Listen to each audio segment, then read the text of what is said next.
इस समय की बड़ी खबर जम्मू पठानकोट राष्ट्रीय राजमार्ग से निकलकर सामने आ रही है। आपको बता दें कि लगभग 30 घंटे की कड़ी मशक्कत के बाद इस राष्ट्रीय राजमार्ग को खोल दिया गया है। आपको बता दें कि कल सुबह करीब 8 बजे के करीब यहाँ पर एक पुल जो है वो क्षतिग्रस्त हो जाता है। सारकट का पुल क्षतिग्रस्त हो जाता है, जिसके बाद साथ ही साथ ये दूसरा पुल आप तस्वीरों में देख रहे हैं, इसकी फाउंडेशन जो है वो एक्सपोज हो जाती है, जिसके बाद इस पुल को भी आवाजाही के लिए बंद कर दिया जाता है। और बता दें कि जब से ये पुल क्षतिग्रस्त हुआ उसके बाद से लगातार न्यूज़ 18 की टीम पल पल की खबर आप तक पहुंचा रही थी।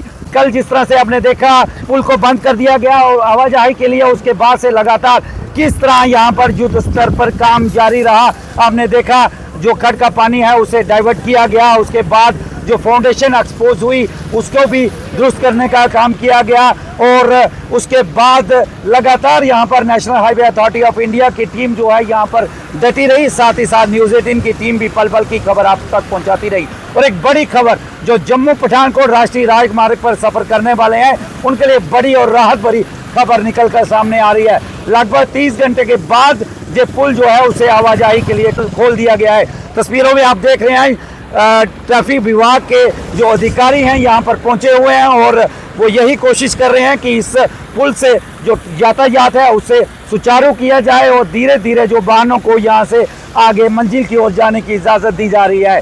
और बता दें तो एक राहत भरी खबर जो है वो national highway Jammu Pathankot national highway से निकलकर सामने आ रही है।